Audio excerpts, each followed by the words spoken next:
Hello, welcome to the International Leaders Corner in this Jota Joti 2023. Today we're going to have an interview with a very special person that I have the opportunity to meet during the last World Scout Jamboree. His name is Graeme, and today he's going to share with us how to run a good team. I was surprised by his amazing job during the Jamboree, but more than the amazing job that he was doing in the staff hub, it surprised me how he will manage all these human resources that he has during the Jamboree and make not only a group, but a team. So first of all, I want to introduce Graeme. And Graeme, please go ahead. The floor is yours. Hi, Coco. Thank you for the great introduction. Was that me you were introducing there? I'm not really sure. I think, you're only as strong as the team that you're in. And I was fortunate to have a good team at that Jamboree. And which I could say you played a really good part in as well, Coco. You sort of parachuted in. And you were a strong and reliable member of that team as well. So thank you. And thank you for inviting me today. Great. Sorry, I have not said it before, but Graeme was the leader of the staff hub in the Jamboree, but also he's from UK, where he also support them different adult teams there. And I want to start with a first question. That is always it doesn't matter if we work in a World Scout Jamboree or on a scout group. But it's important, and I want to ask you, Graeme, what do you consider to be a successful team? Oh, that's a really difficult question, Coco. People will measure a team in business as being the most effective team, the most efficient team, perhaps the fastest team to get a job performed, the happiest customer-facing team, the most resourceful team, and the Jamboree team has to be all those things. It really does. But I think more importantly than anything else, it's a team that needs to bond together well. They need to be such a really good friendship group as well, which is difficult because you've got people from all over the world who get almost flunked together at a Jamboree at times. So it's a very, very fast process of bonding people together. And when you come together like that, and you become friends, a new friend group, you become to be able to rely on people. And because you can rely on people, and you sort of get the better team. No matter how much I would pay my staff at work, they would never, ever respond as well as a voluntary team because they want to be there, They love a Jamboree, they love scouting. So if you can just let them shine and let them play that part that they want to play at the Jamboree, you get a much better team. And that team will be effective, it will be efficient, it will be the fastest team, it will be the most happiest team and the most resourceful team. And the key and the glue to all that really is communication.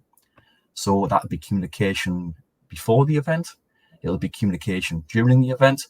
And if you can understand how that person works and thinks, you'll get a lot more out of them. So in Korea, we had 150 people in my team. I couldn't possibly understand and get to know everybody so closely as I wanted to. So we had to devolve that down into different management teams. And the success of each individual team was the communication from me down to the next level and from them down to the next level. So there's a lot of trust that I trust my managers to communicate well. And that worked. You were there, you've seen how it worked. We had a great team.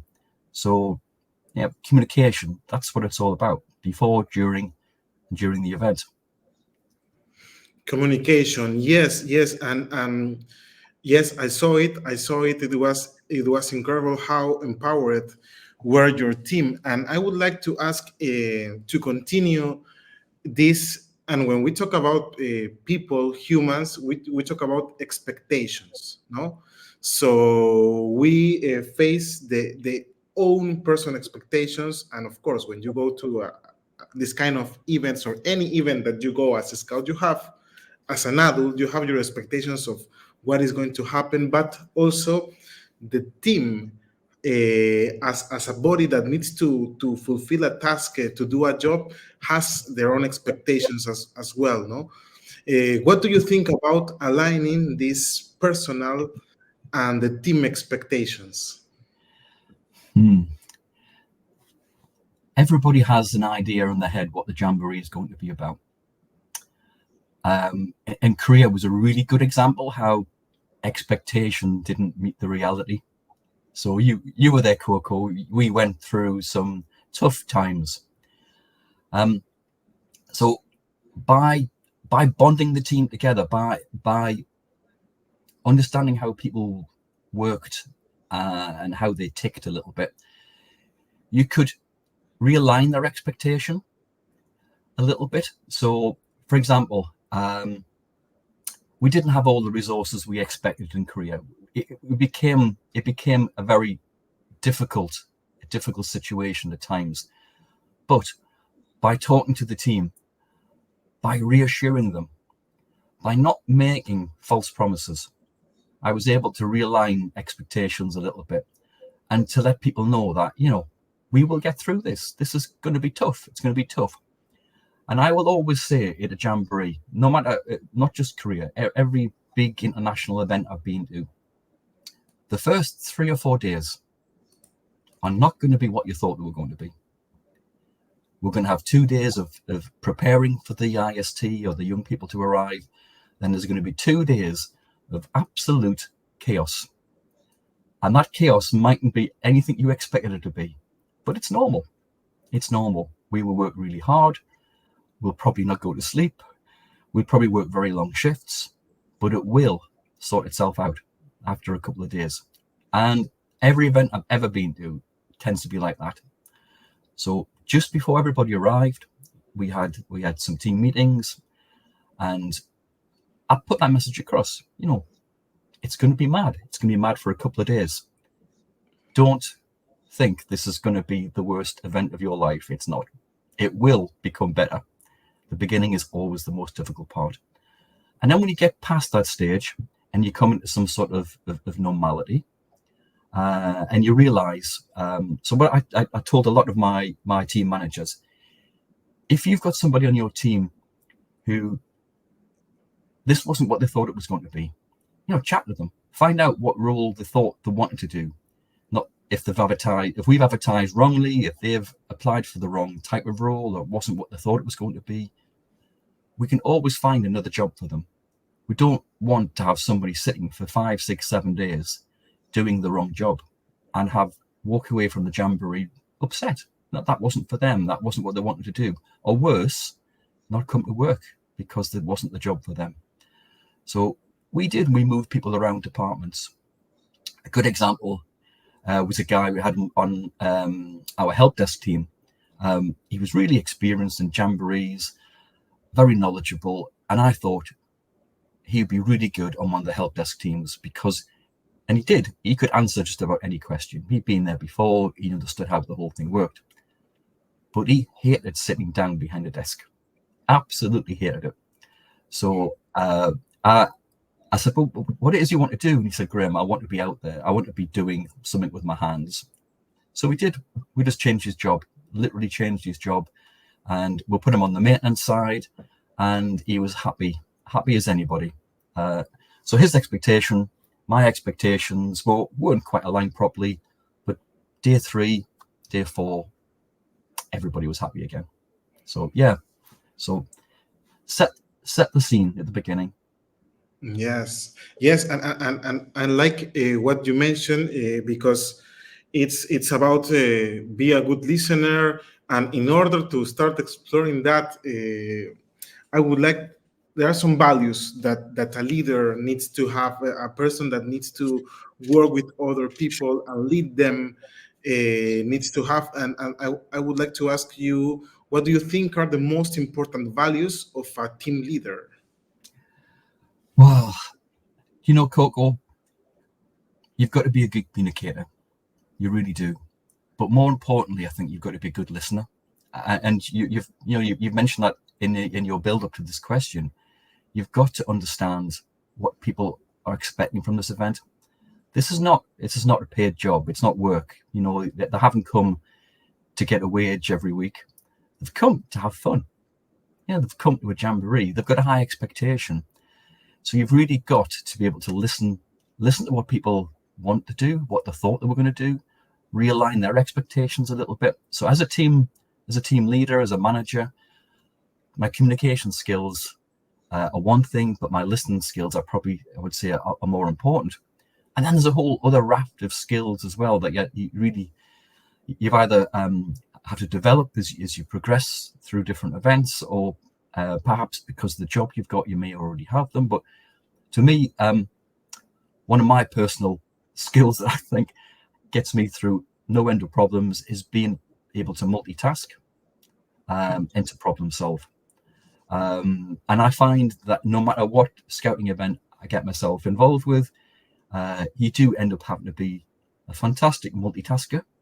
You got to keep so many balls in the air the whole time, juggling, and then at the same time, you've got to be trying solving problems.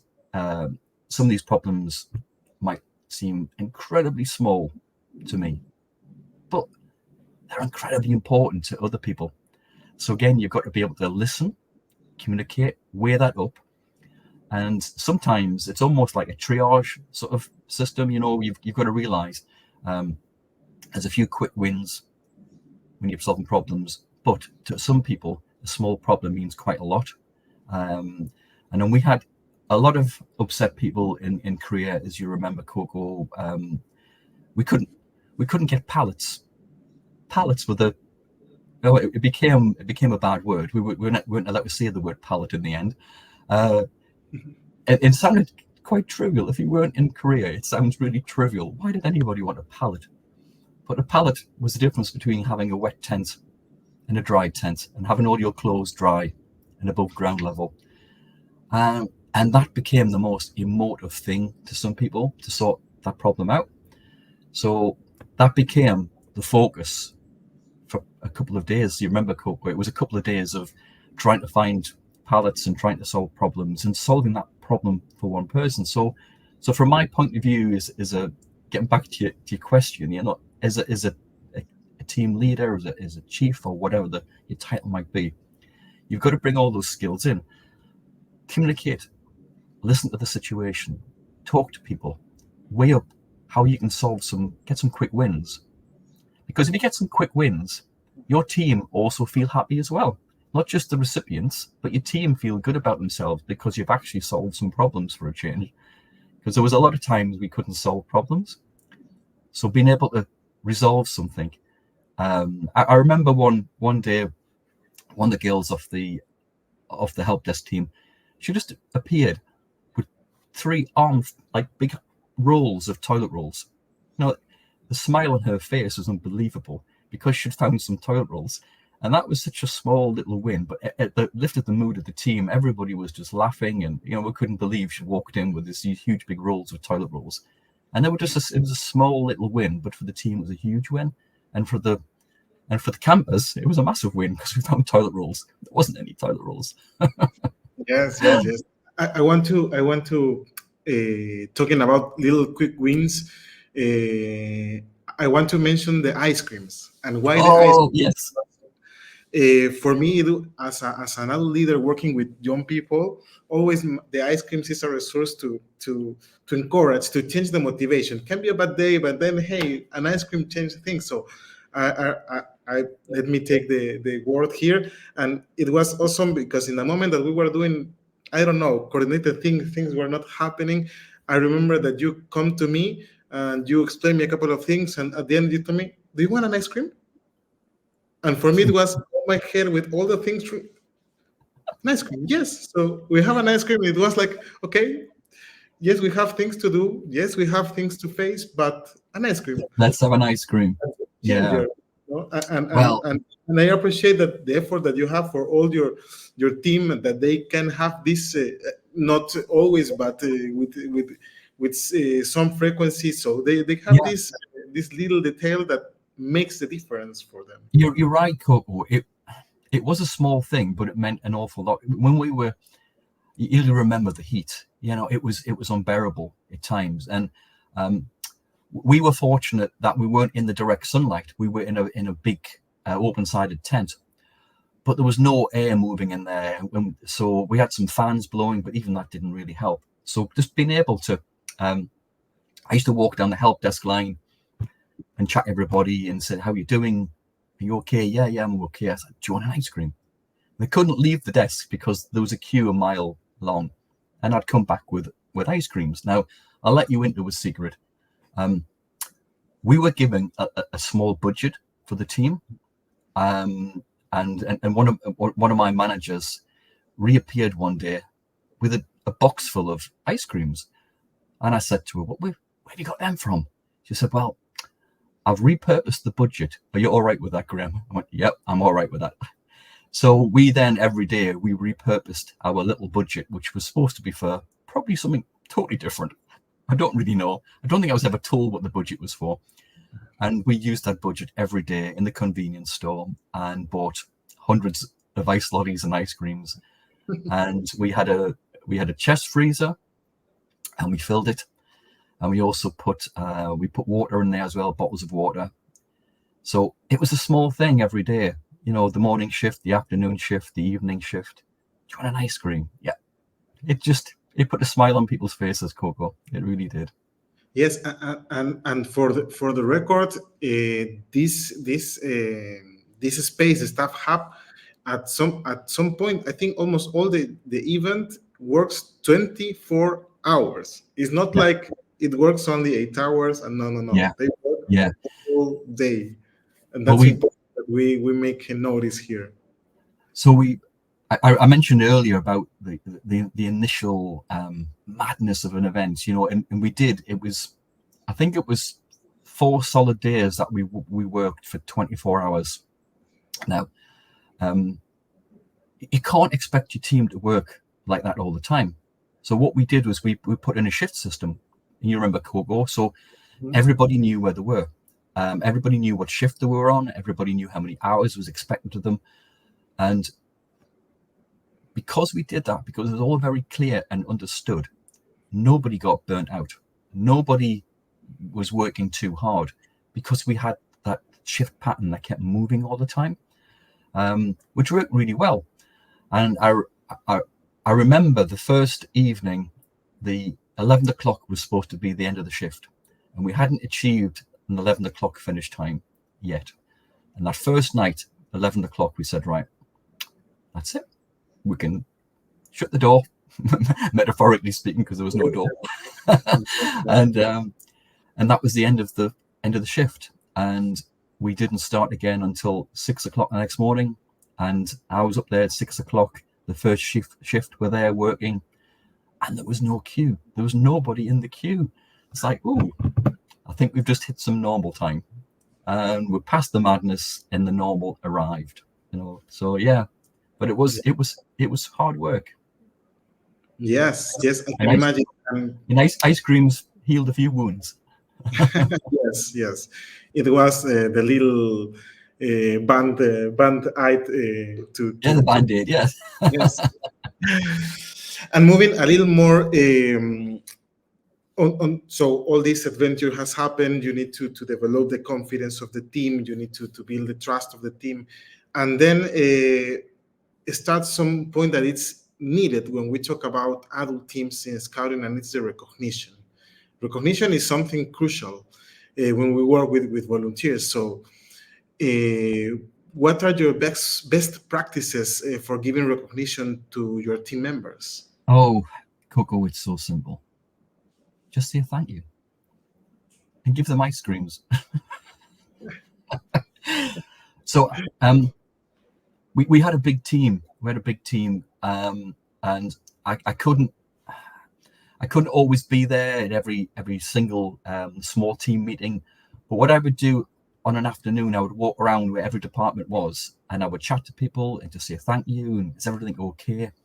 Not just be the the faceless person who's in charge of the department. I would make sure I went round and spoke to people and thanked them. And saying thank you is such a simple thing to do, but it does put a smile on people's faces and it does make them feel like they're valued. And the ice creams were a perk. On top of that, now as a scout, we all like badges, don't we? And there was an expectation that we would have a badge for our department, and we waited and waited, and it never happened. So I took the initiative, and I had some badges made, and I give everybody, I think, about 5 or 6 badges each. Everybody in the team. That was at my expense, and not everybody can afford to do that. But I thought, again, the expectation you mentioned earlier, Coco, people have gone with an expectation of the Jamboree, there's going to be a badge. There was no badge. I provided a badge. It didn't cost me a great deal of money, and it was just something extra I could give to people. If I wind the clock back a few years into West Virginia, I was a base chief in West Virginia, and had some fantastic Americans on my team, some great guys as my managers, and I give them all some gifts at the end. There were gifts that I thought about beforehand that I thought might be applicable to them, but you've also got to think about like carrying things out, big things, little things. So I found some on eBay. There was it wasn't on eBay. It was on some Scout Facebook page. There was a young girl who was doing a fundraiser, and she was selling some pennies from 1907. So 1907 being the first year of scouting, and it was an old penny from England. So I thought, that'd be really cool, very simple. So she was selling them for £1, I think, for a penny from 1907. So I bought a bunch of those, and I gave them to the scouters in West Virginia as a small gift. It was something that didn't cost me a great deal, but for them, there was like, oh, this is so cool. It's like a penny from the dawn of scouting in 1907, and you can spin a story with that if you want as well. Oh, it was on Brownsea Island, but it was. I think really the saying thank you, to be able to give a little personal gift or a present at the end is really good. But there are other ways you can do that as well. I made a point with in West Virginia, especially. I had some fantastic, very young IST on my team, and I made a point of finding their CMT and having a chat with the CMT, and I said, this young person is exceptionally good. You need to nurture them, and if it was me, I'd be looking for that young person to be leading your contingent next time. They're really, really good. So just pass on the thanks. Pass on the thanks up the line if you can.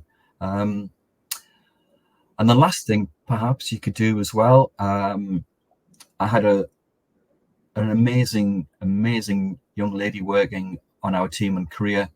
Don't want to say too much about it, but she went the extra mile. She worked above and beyond, and she had her own challenges.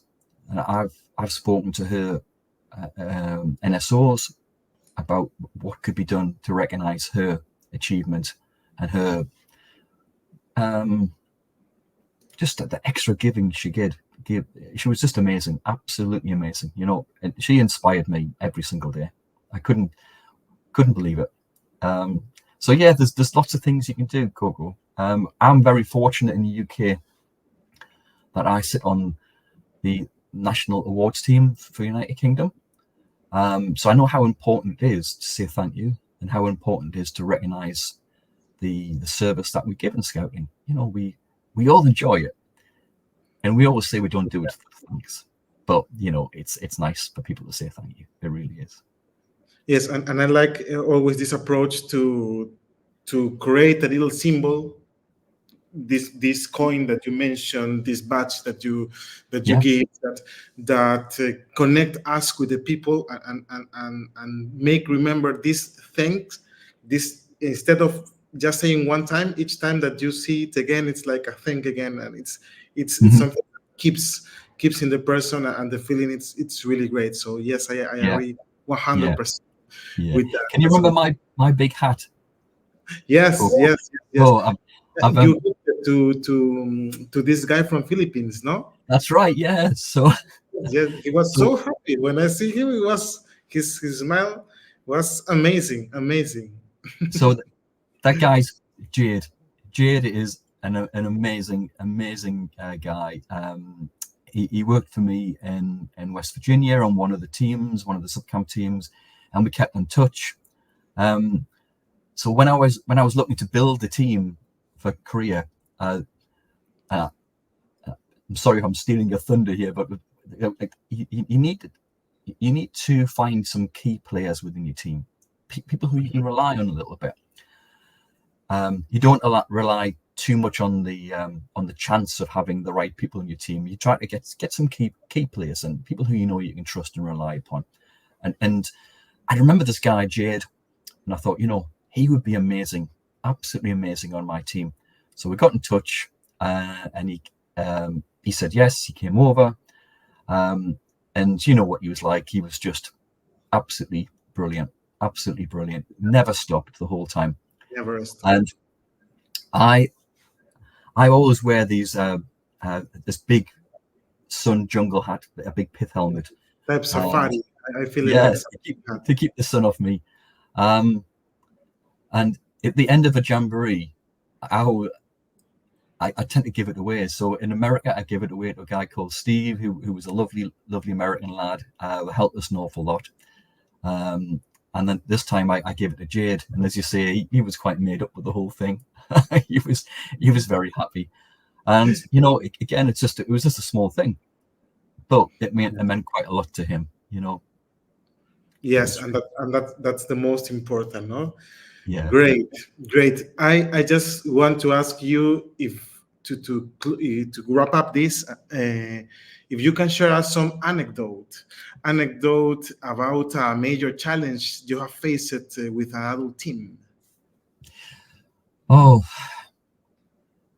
I could probably talk for hours about some amazing stories at jamborees and how we managed to get ourselves out of a situation.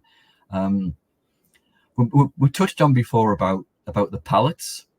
The pallets were quite an emotive thing at the jamboree. If I could probably write a whole chapter of my memoir on on the pallets in Korea. Yes. You quickly do the maths. We had 40,000 people at the jamboree, and there were 2 people in a tent, so there was 20,000 tents. Each tent needed 4 pallets on. So you were talking an incredible amount of pallets that were required. Incredible amount of pallets. As we arrived at the jamboree, Coco, you'll remember we were underwater. The campsite was underwater, and my team ended up sleeping inside the big marquee, and a lot of people were out there on pallets, and pallets became king. If you had a pallet, you were dry, but the pallets we couldn't get enough of them. So we put the message out to all the NSOs that if you've got more than 4 per tent, can you please hand them across to your neighbour? And that sort of worked. Then we quickly realised that there still wasn't enough pallets anywhere on the site. And then we found the pallets. We found out where they were, but we couldn't get them. So we created a shopping list by country and location of how many pallets we needed. And we went to go and see the warehouse manager and said, this is the list. I've put this up the correct route. It's obviously not come to you, but this is the list. We convinced him that we needed those pallets, and he had the pallets. But then we needed to find some transport. So again, through networking and chatting to the right people and knowing the right people, we found out who had the lorry and who had the team, and we put those 2 together. So from trying to solve the problem the correct way, going through the correct channels, and this was taking days and days, we then sort of short-circuited a little bit. We found out where they were. We chatted to the people. They were all quite reasonable. Everybody knew what they were for, just nobody knew where they were going. So we solved that problem. We created we give them a shopping list. We found the driver. We found a lorry. We had the team, and we delivered the pallets to everybody. Probably within about a day, 24 hours thereabouts. And you remember in the big marquee Coco, we had hundreds and hundreds of people sleeping on the floor, trying to stay out of the rain and out of the water. Yes. And that delivery of pallets, there was just a resounding roar of happiness from people as the pallet truck was going past. And I remember in particular, the Portuguese were adamant they weren't going to move until the pallets arrived. And from memory, I think they might have needed something like 600 pallets. It was a ridiculous amount of pallets just for Portugal. But, they desperately needed them. And we solved that problem. And we solved that problem for every other country as well. And that was such a small thing in all the things that were going wrong in Korea that we managed to solve ourselves and put smiles on people's faces. I'll give you another little quick anecdotal story. And Korea had its faults, but we still had a great time. I met some great people. We had some fun. I met you, Coco. We had some laughs amongst all the tears. Yes. But even back in the UK, in 2005 we had the European Jamboree, which was the rehearsal really for 2007, which was the Centenary Jamboree. And someone had the bright idea in 2005 that we would build all the shower blocks ourselves. So rather than hire them in, we would build them. So we had these big tents, and inside the tents there were all these cubicles, and every cubicle had a shower tray and a shower head, and great, absolutely brilliant. Trouble was, they ran out of time. They were so intricate and difficult to build. They didn't have enough people to build them. So I remember Stephen Peck saying in a meeting, we're not going to have all the showers ready in time, just to forewarn you. And I remember putting my hand up and said, well, what's the problem? So we just kind of get them built in time. I said, well, Steve, my professional training and background, I know a lot about pipework systems, and I'm sure I can find the people.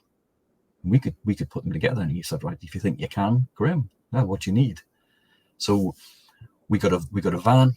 We got access to the warehouse. We took all the plumbing equipment, and with a bunch of skilled and unskilled people, we jumped in the van and we drove to the first location.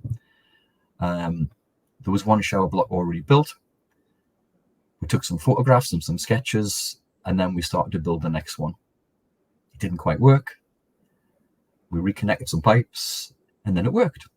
And then we did the next one, the next one, the next one.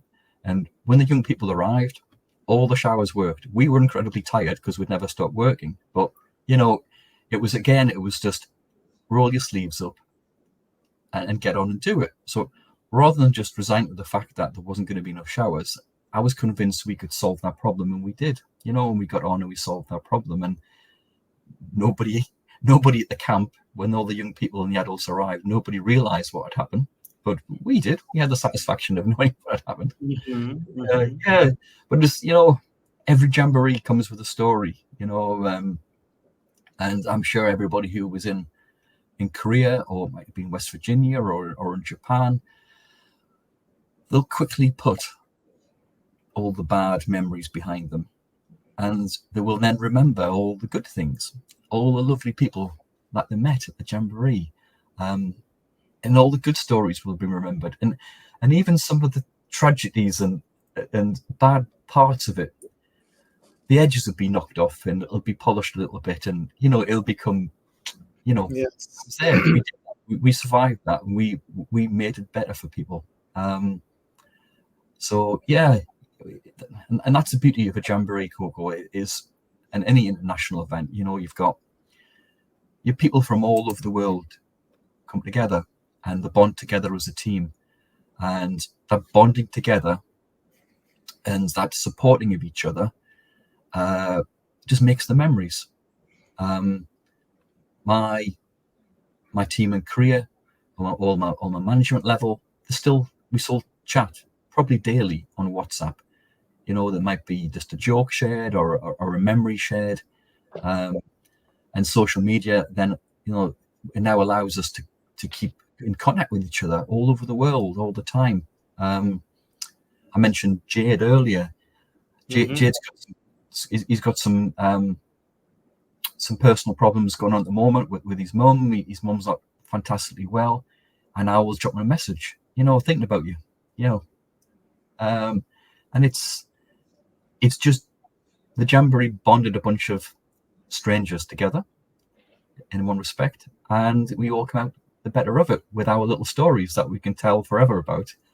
So if anybody's thinking about going to Poland and, you know, thinking about the next big experience, whether it be the moot, you know, or whatever it might be within scouting, just do it. Jump out, do it. Take a chance. Go and join a team of a bunch of strangers. You'll have a great time. You will have a great time. You'll make friends for life, and you'll have memories for life and stories for life.